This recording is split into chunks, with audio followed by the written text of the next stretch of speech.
Hey everyone, Joseph here from Guru Immigration. If you are an Indian student in Canada or you are watching from back home planning to come here, you need to see this.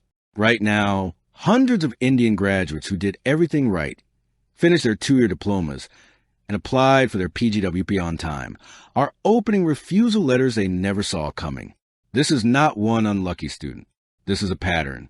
And I want to walk you through exactly why it's happening, who's affected, and what it means for anyone still in the pipeline.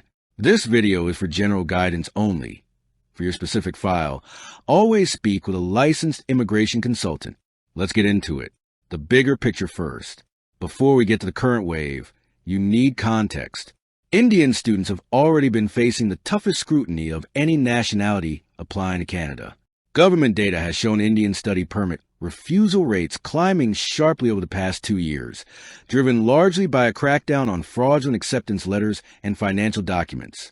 So Indian applicants were already walking into a tighter system than almost anyone else.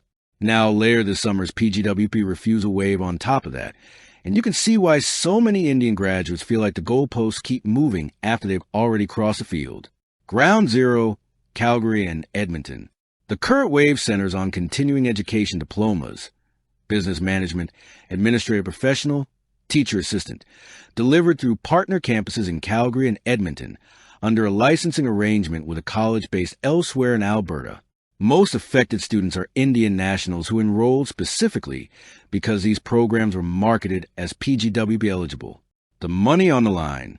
We're talking about students who paid between $15,000 and $35,000 in tuition, spent 2 years building a life here, and in some cases had already started working, only be told, in a short refusal letter, to stop.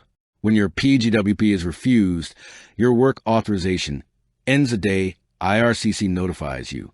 That's income, rent, and a PR pathway all interrupted overnight.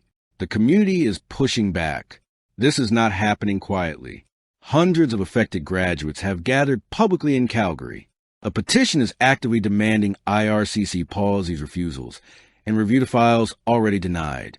One immigration lawyer in Calgary alone is reportedly handling around 200 affected cases. This is a community-wide response, not isolated complaints. Why the college is not the one answering? Here's something every student needs to hear clearly. The college has stated it does not guarantee any immigration outcome from a program, document, or letter it issues. IRCC makes its own decision independently, no matter what your acceptance letter or program brochure said. A college support letter was never a visa guarantee, and that gap is exactly where this crisis is living right now. What you should do if this affects you. If you are currently enrolled anywhere with a similar partner delivery arrangement, get written confirmation from your institution today about your program's credit status. Don't wait for graduation. If you've already been refused, act fast. Reconsideration requests in federal court judicial review both carry short deadlines. And if your status is already lapsed, restoring comes first before anything else.